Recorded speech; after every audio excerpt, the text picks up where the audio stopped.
तो दोस्तों आज अपन 27 फरवरी 2026 का राजस्थान पत्रिका पढ़ेंगे। सबसे पहली न्यूज़ आई है कि भारत और इजराइल के बीच में संबंध है। भारत के प्रधानमंत्री श्री नरेंद्र मोदी और विदेश मंत्री एस जयशंकर इजराइल के दौरे पे हैं। रक्षा उत्पाद सबसे ज़्यादा वहाँ पे हैं। इन्होंने किन किन चीज़ों पे फ्री ट्रेड एग्रीमेंट अभी करेंगे इन देशों के रक्षा, कृषि, तकनीकी, एआई समिट इस चीज़ों पे हो रहा है। सबसे ज़्यादा क्या यूपीआई इंपॉर्टेंट सवाल पूछ सकते हैं। यूपीआई में भारत की एनपीसीआई और इजराइल की महासव जुड़ेंगे। एआई में होगा, कृषि में नवाचार होगा। धरोहर संरक्षण के लिए राष्ट्रीय समुद्री धरोहर परिषद कौन सा लोथल चुका है गुजरात में, उसमें सहयोग दिया जाएगा।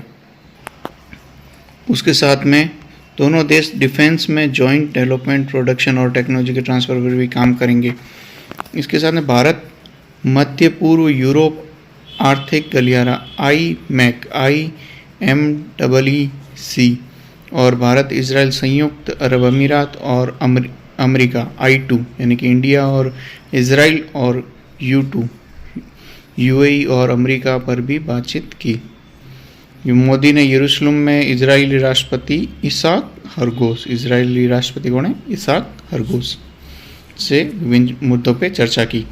इसके साथ में 16,686 करोड़ रुपए राजस्थान से संबंधित न्यूज़ है। विकास परियोजनाओं की सौगात देंगे। पीएम मोदी आज अजमेर में आएंगे तो टीकाकरण अभियान शुरू करेंगे। तो वो कौन सा है, तो ये इंपॉर्टेंट पूछ सकते हैं कि साइंस के संदर्भ में शनिवार को अजमेर आएंगे। इस अवसर पर 9 से 14 वर्ष तक की बालिकाओं को HPV टीके की खुराक देकर टीकाकरण अभियान की शुरुआत करेंगे। HPV ये इम्पोर्टेंट है और ये किन को लगता है, बालिकाओं को लगते हैं जो 9 से 14 वर्ष की बालिकाएं होती है। तो इसका अपन ये देखते हैं। अब देखो ये हेपेटाइटिस रोग के कारण भी पूछते हैं, तो ये देखो न्यूज़ में आया हुआ है। तो निरामय राजस्थान के तहत तो ये है कि हेपेटाइटिस A और E किस संदर्भ में होते हैं, ये दूषित भोजन करते हैं या पानी से। हेपेटाइटिस जो B और C होते, A और E होते दूषित भोजन और पानी से, B और C होते संक्रमित रक्त से। और सभी जो नवजात होते हैं उनको जन्म के 24 घंटे के भीतर हेपेटाइटिस B का टीका और हेपेटाइटिस B से संक्रमित माँ के नवजात को HB इम्यूनोग्लोबुलिन की डोज अवश्य लगाएं। तो मोदी अजमेर से आएंगे तो वो उन क्या दो इम्पोर्टेंट्स है कि नौनेरा वृहद पेयजल परियोजना, नौनेरा क्या है, वृहद पेयजल परियोजना, और परवन अकावद वृहद पेयजल परियोजना, दोनों पेयजल परियोजनाएं हाड़ौती क्षेत्र में इनका आधारशिला रखेंगे। राजस्थान में इंफ्रास्ट्रक्चर बूस्टअप के लिए रेलवे में 2 इम्पोर्टेंट है, श्री गंगानगर और लालगढ़ जो बीकानेर में करीब 314 करोड़ रुपए की लागत से आधुनिक कोच रख रखाव मेंटेनेंस सुविधाएं विकसित की जाएगी। आज यानी कि 26 ये 27 का पेपर है, तो 27 को आज है, 27 तारीख को वो द्रौपदी मुर्मू आज वायु शक्ति 2026 का मुख्य कार्यक्रम में मुख्य अतिथि होंगे। तो ये जैसलमेर में पोखरण फाइनलिंग रेंज में अंदर हो रहा है। तो आज पारित होगा राज्य का बजट, यानी कि वित्तीय वर्ष 2026-27 का राज्य का बजट शुक्रवार को पारित होगा, जो 1 अप्रैल से प्रभावी होगा। तो अभी ये फेमस है जिले के काऊ का खेड़ा, गाँव कौन सा, काऊ का खेड़ा।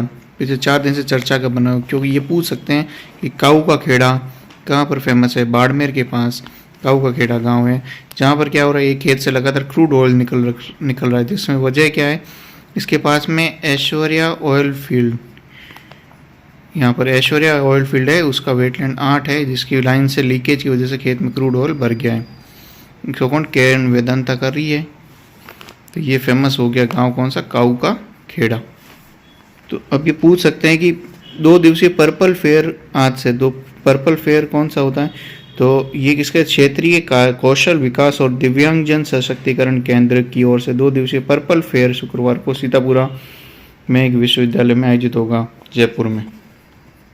राज्य में अभी बजट सत्र चल रहा है, वहाँ पर विधानसभा का सत्र चल रहा है, जिसमें अभी चल रहा है कि कृषि आधारित उद्योगों पर लगने वाले मंडी टैक्स का मुद्दा उठाया है विधायक कौन, रीटा चौधरी ने। क्यों, उन्होंने बोला है कि कई अन्य राज्यों में एग्रीकल्चर प्रोसेसिंग पर मंडी शुल्क नहीं है, जबकि राजस्थान में उद्योगों और किसानों दोनों को नुकसान पहुंचा रहा है। सबसे अच्छी न्यूज़ आई है कि यूएस ईरान वार्ता में टकराव टालने की कोशिश। अमेरिका और ईरान के अधिकारियों के बीच जिनेवा में कौन से दौर की बात हुई? तीसरे दौर की जिनेवा वार्ता। इसमें नेतृत्व किसने किया? विदेश मंत्री अब्बास अरागची ने।